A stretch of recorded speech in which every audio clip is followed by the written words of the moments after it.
Fala FMU, tudo bem? Sejam bem-vindos mais uma vez ao Negócio 5.0, o programa ideal para você se tornar o melhor profissional do futuro.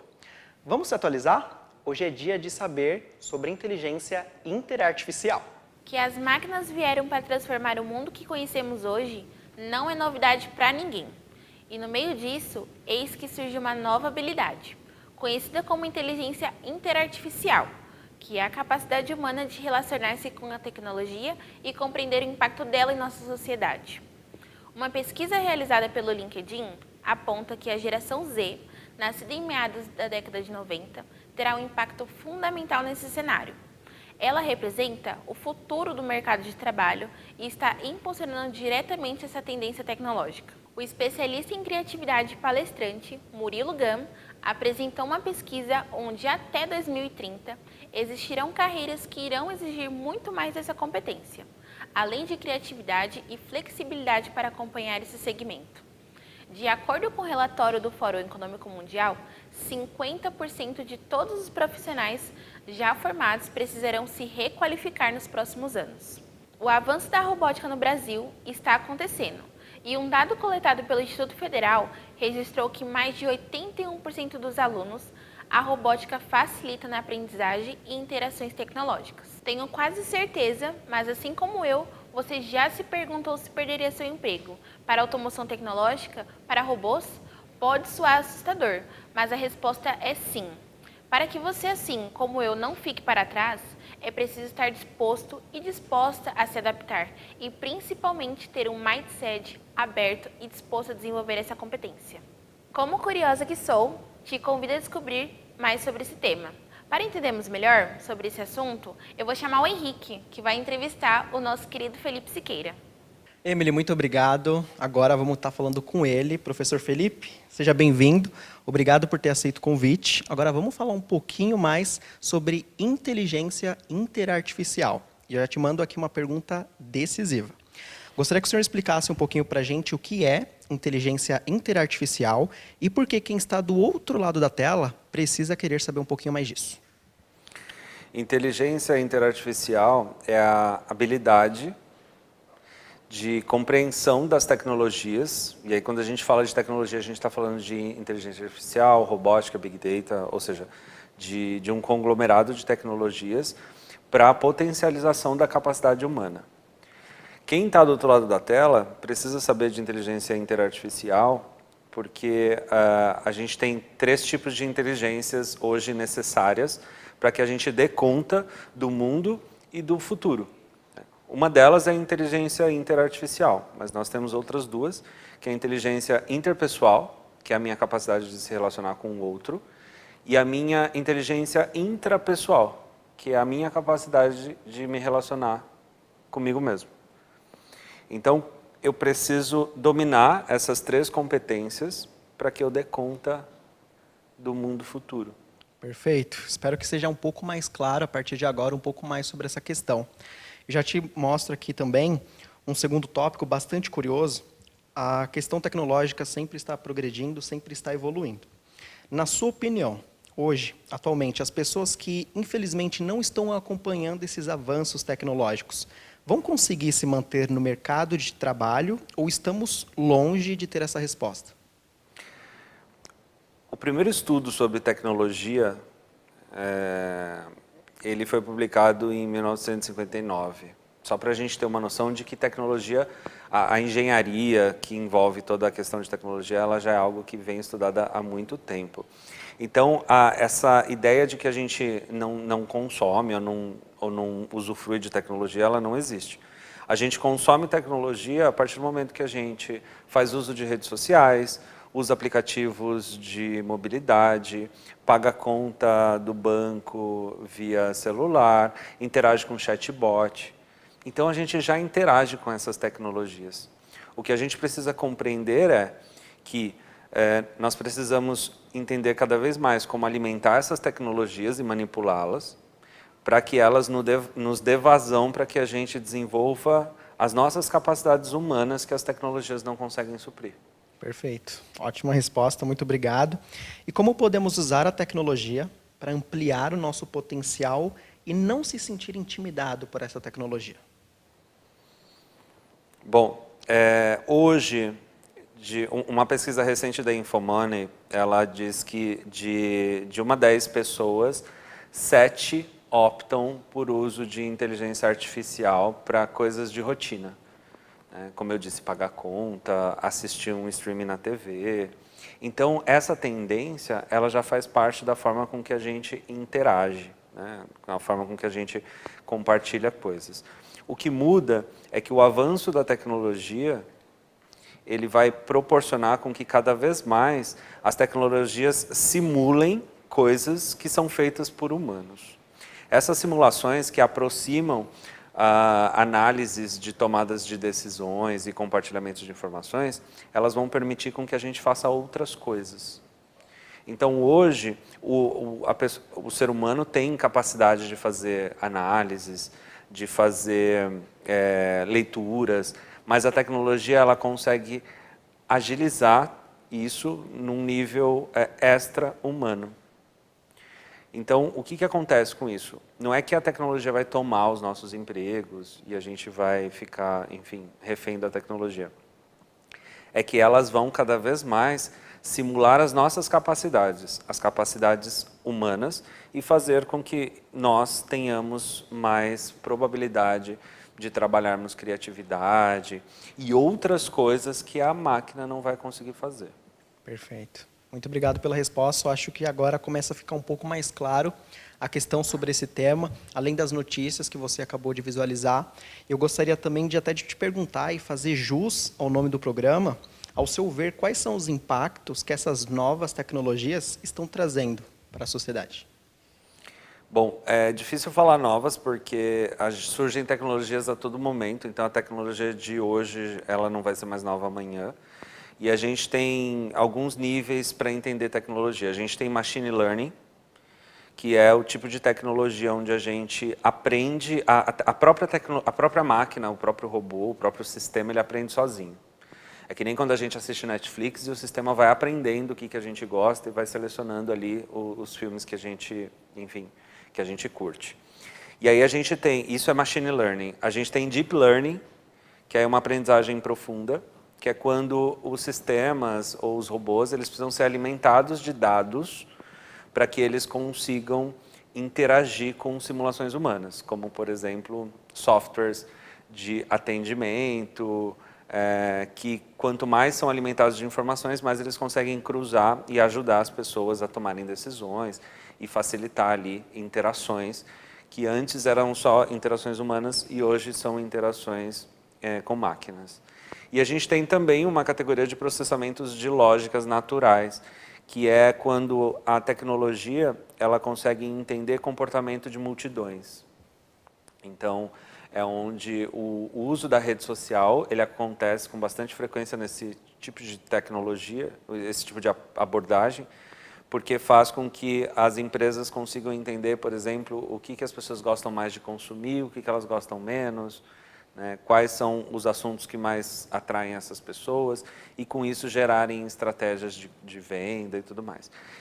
Em resumo, todas essas esferas tecnológicas, elas existem para simular cada vez mais a capacidade humana de fazer isso, só que em alta escala, e impactar os processos de decisão, compartilhamento e escolha.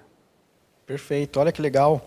Quando a gente consegue e se disponibiliza a tratar desse assunto e conversar com um especialista, esse assunto se torna um pouco mais leve, se torna mais compreensível e, principalmente, se torna mais humano, que é a proposta de apontar e mostrar também que esse não é um assunto, de fato, longe da nossa realidade. Pelo contrário, que a gente pode ter proximidade com esse assunto e, principalmente, desenvolver essa inteligência que hoje a gente está tratando aqui. E até aproveitando essa deixa que o senhor fez e pensando em boas práticas, como a gente consegue incentivar as pessoas que, infelizmente, se sentem ameaçadas, né, querendo ou não, com essas tecnologias, a procurarem um pouco mais sobre isso e começar a desenvolver, de fato, essa competência? Para vocês terem uma ideia, hoje esse tema que a gente está discutindo aqui, ele é um tema discutido no 47º Fórum Econômico Mundial, né? Então, é um tema que está em voga em todos os lugares, né? E hoje, quando a gente fala de fóruns grandes como o Fórum Econômico Mundial, a gente está falando de pessoas que estão discutindo como que a tecnologia exponencial ela pode ser ética, né, como que ela pode ser estruturada e como que ela deve ser direcionada para nos servir. Então, o ponto para a gente não se sentir intimidado pela tecnologia é porque a tecnologia ela existe para nos servir e não ao contrário. Né? E a tecnologia funciona, essa inteligência artificial que a gente tanto admira, ela é simplesmente uma base de dados bem alimentadas. Perfeito. Por que hoje a gente admira tanto inteligências artificiais que vêm de fora? Né? Primeiro que nós não somos um país que produz tecnologia. Né? Nós geralmente importamos tecnologias. E a maioria das produções de estudos científicos, livros, artigos, elas vêm de fora. Então, eu preciso pegar esses dados e imputar dentro de um sistema para que esse sistema tenha parâmetros de cruzar esses dados e fazer análises, etc. E tal. Então, quando a gente olha para qualquer área, né, seja para recrutamento e seleção, seja para direito, a gente já tem robôs fazendo funções que eram funções de pessoas. Né? Então, onde é que tem que estar essa pessoa? Essa pessoa tem que estar discutindo questões humanas. Ela precisa estar discutindo competências, soft skills, que estejam ligadas com o futuro e com a inteligência interartificial. Né? Então, quando eu junto tudo, eu entendo que a tecnologia ela vem para me ajudar, ela vem para nos beneficiar e ela vem para mudar a forma com que a gente interage com o mundo e nos dando espaço para que a gente produza menos o que uma máquina pode fazer e tenha muito mais tempo para fazer coisas mais humanas. Até aproveitando aqui a sua fala, me trouxe reflexão da importância da gente ter o mindset aberto para entender melhor sobre esse tema, tratar ele de uma forma mais leve, de fato, democrática e principalmente com o objetivo de, como você mostrou aqui, que a inteligência, essa questão tecnológica artificial, está aqui para nos servir e não ao contrário. Pensando nas gerações futuras, o senhor acredita também como educador que isso vai estar cada vez mais presente de forma direta ou até mesmo indireta dentro e fora das salas de aula?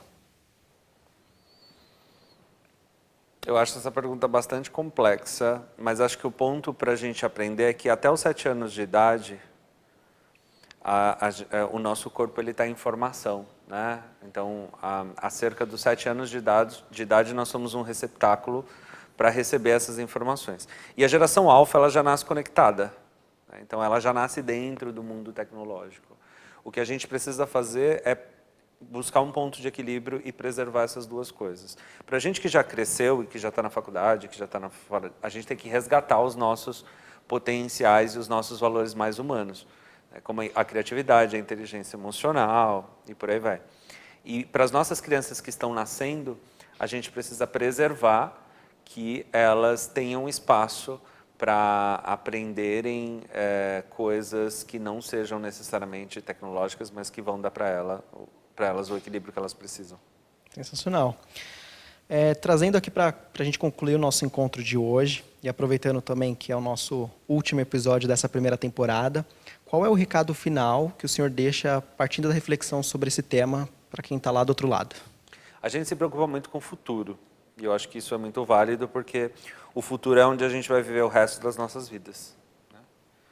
Mas para eu dar conta do futuro, eu tenho que dar conta do agora. Então, chega de preguiça, de desinteresse e dá um Google e aprende mais sobre tecnologia, inteligência interartificial, inteligência artificial. E eu falo isso como psicólogo, né? Como alguém da área de humanas que hoje transita na tecnologia para dar conta de mim mesmo, das pessoas com quem eu me relaciono e do meu trabalho. Professor Felipe, muito obrigado pela disponibilidade, pelo nosso encontro de hoje. E para você que está aí do outro lado, me fala o que você achou, o que gostaria de saber, que em breve a gente vai estar respondendo você. E nesse cenário de negócios 5.0, Lucas, o que os alunos estão dizendo? Muito obrigado, Emily. Nós estamos aqui com a Aimee. Seja muito bem-vinda, muito obrigado por ter aceito o convite. E a gente vai falar um pouco de inteligência interartificial. Né? Aimee, conte um pouco para a gente quem é você e por que esse é um tema que merece a atenção de quem está do outro lado. Gostaria primeiro de agradecer o convite. Meu nome é Aimee, sou mãe de 2 bebezinhos, inclusive um está aqui na barriga. Sou casada, minha formação inteira é na área de finanças, né? Então fiz minha graduação aqui na FMU, minha pós-graduação eu fiz também na parte de gestão contábil e financeira. E eu acho esse tema muito importante, vamos dizer que esse é o tema do futuro, né? Porque praticamente tudo que a gente faz hoje em dia, seja mexer no celular, seja até na parte profissional, a gente tem uma inteligência, né, uma tecnologia envolvida. Então, acho que para o futuro muitas coisas irão mudar, muitas coisas terão outras dimensões e é muito importante a gente estar antenado, estar ligado nesse tema. A inteligência interartificial sempre esteve presente na sua vida ou é algo que apareceu de uns anos para cá? Conta um pouco essa interação para a gente. Eu trabalho em banco. A minha carreira inteira praticamente foi dentro de um banco. Eu tenho 13 anos de banco e faz mais ou menos uns 5 anos que o banco resolveu reformar, né, renovar a área de finanças. E eles trouxeram esse tema, o tanto que hoje em dia a área que eu trabalho chama transformação de finanças, né? Eles trouxeram esse tema querendo dizer que as ferramentas que a gente tinha antigamente para fazer processamento dos números, para fazer o fechamento do balanço do banco, elas estavam muito defasadas ou elas tinham algum problema tecnológico e a ideia era trazer ferramentas novas, colocar uma inteligência dentro do nosso fechamento dos números, né? E colocar robôs. E aí me convidaram para participar dessa área. Para mim, foi do zero, mas eu achei um desafio muito interessante, porque é um tema, assim, não fazia parte da minha carreira, nunca tinha ouvido falar, está muito relacionado com o que eu faço. Então, eu trabalho com números, eu mexo muito com base de dados, e quando você tem uma ferramenta nova que facilita seu dia a dia, isso é maravilhoso, é fantástico. Então, assim, muitas coisas que a gente tinha uma manualidade, tinha um problema, hoje a gente consegue utilizar a inteligência e consegue entregar um resultado até mais confiável. Então, a partir desse convite, hoje eu faço parte dessa área e hoje eu estou conhecendo novas ferramentas e também por ter o conhecimento do negócio, né, vamos dizer assim, dos produtos bancários, isso deu até uma alavancada na minha carreira. Foi muito interessante. E como você enxerga o impacto da inteligência interartificial no mundo corporativo? Foi o que eu te disse, esse impacto é muito grande. Eu vejo que hoje, mesmo a gente tendo começado esse projeto há 5 anos atrás, eu vejo que tem bancos concorrentes que estão muito à frente de onde eu trabalho. Por quê? Porque eles já incluíram isso no negócio deles há muito tempo, ou eles já tinham ferramentas melhores ou assim, ferramentas mais avançadas no mercado. Então, eles conseguem estar um pouco à frente, mas vamos dizer que a gente está logo atrás. Mas a gente é muito interessante porque, assim, qualquer área do banco hoje em dia, quando você vai procurar uma vaga, quando você conversa com algum gestor, eles sempre te perguntam: qual que é o seu conhecimento em ferramenta? Qual que é o seu conhecimento em inteligência? Você conhece tal aplicativo? Isso assim, você acaba saindo na frente, se você tem esse tipo de conhecimento. Antigamente era o inglês, né? O inglês era um pré-requisito, ter faculdade era um pré-requisito e hoje muitas ferramentas também estão servindo como um pré-requisito. Aimee, você acredita que após o advento da pandemia, esse novo cenário de trabalho híbrido, home office, estudar de forma remota, você acredita que tudo isso contribuiu para o desenvolvimento dessa ferramenta, dessa competência? Eu acho que foi super válido. Como eu te disse há um tempo atrás, por exemplo, o nosso banco ele nunca trabalhou no modelo home office e essa pandemia ela veio para nos ensinar que é possível a gente fazer um fechamento, né? Quando eu falo fechamento, por exemplo, você pegar todos os números do banco, consolidar e ter o resultado final do banco, que é o lucro líquido do banco. Isso era inviável para a gente e, assim, dentro de 20 dias a gente fez alguns testes, fez teste de homologação, teste de acessibilidade, teste para ver se todos tinham acesso aos dados do banco, VPN, até a questão da cybersecurity, né? Se tinha algum problema de vazamento também de informação, as pessoas trabalhando de casa, e a gente viu que a segurança do banco realmente é muito boa e deu super certo. E, inclusive, o banco ele adotou essa postura, né, de já que deu certo, por que as pessoas não podem trabalhar de casa, né? Então, algumas pessoas voltaram justamente para ter essa interação. Tem alguns assuntos que são mais delicados que é importante estar presencial, né? Mas alguns assuntos a gente consegue tocar de casa, é super tranquilo. E eu acho que veio mais para agregar, porque ao mesmo tempo que você está trabalhando, você também pode estar fazendo um curso. Hoje em dia, graças a Deus, o banco ele tem vários cursos dentro do banco que você pode ir se especializando, principalmente em ferramentas. Quando chega uma ferramenta nova para a gente, principalmente dentro da nossa área, que minha área ela é processos, é tecnologia, transformação, um pouquinho de tudo, né? Fechamento, finanças. Os próprios analistas, né, os próprios funcionários, eles dão cursos entre nós, né, entre eles, para aprender um pouco da ferramenta e para já começar a usar durante o dia a dia. E isso tem sido muito importante e tá funcionando muito bem, tá dando certo. E quando falamos em inteligência artificial, quais são as suas perspectivas para o futuro, de acordo com o que você conhece sobre esse tema? Olha, a ideia hoje, pelo menos assim, onde eu trabalho, é você otimizar suas atividades colocando um robozinho. Hoje você chega, um exemplo básico, assim, hoje você chega, aí você tem que rodar um relatório.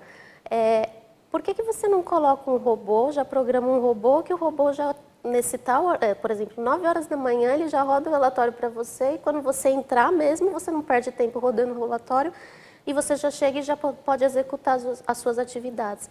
Então, está muito voltado para esse lado. Eles estão falando muito de robôs, né? de automação dos processos.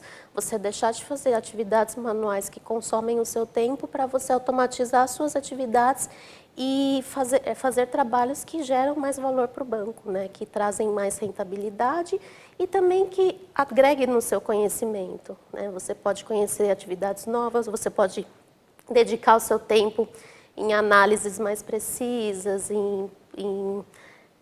por exemplo, em alguma fraude que deu no banco. Então, assim, você vai direcionando o seu trabalho para uma coisa que agregue mais valor, você não fica perdendo tanto tempo com o uso de ferramentas ou fazendo alguma coisa que é muito operacional. Otimiza o tempo e a qualidade do serviço. Isso, é isso mesmo.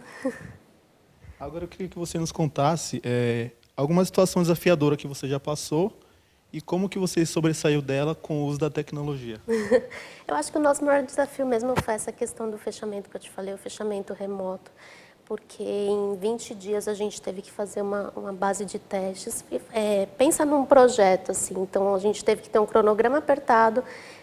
Eu mobilizei, a minha área, né, de transformação, a gente mobilizou praticamente 400 pessoas que tem dentro de finanças do banco, com testes de acessibilidade, ver se eles conseguiam acessar dentro de casa, se eles conseguiam ter acesso às informações do banco nos diretórios, né, na rede do banco. E acho que foi assim, um maior aprendizado para a gente, que a gente viu que é possível, se você se organizar, ter uma equipe também que trabalhe junto com você. Pessoas que têm conhecimento na ferramenta, pessoas que têm conhecimento no negócio, você juntar uma equipe boa e colocar a mão na massa, se organizarem, né, você faz acontecer. E isso realmente foi muito bem visto pelo banco, pelos diretores, até pelo presidente, né, porque a gente entregou até um resultado com qualidade, a gente até antecipou. Trabalhando de casa, a gente conseguiu antecipar em um dia esse fechamento, né, que tem uma SLA. E o lado bom também é que eu fui reconhecida, né? Eles, todo final de ano tem uma avaliação, né, de competências, e a minha nota foi uma das mais altas por ter feito parte desse projeto.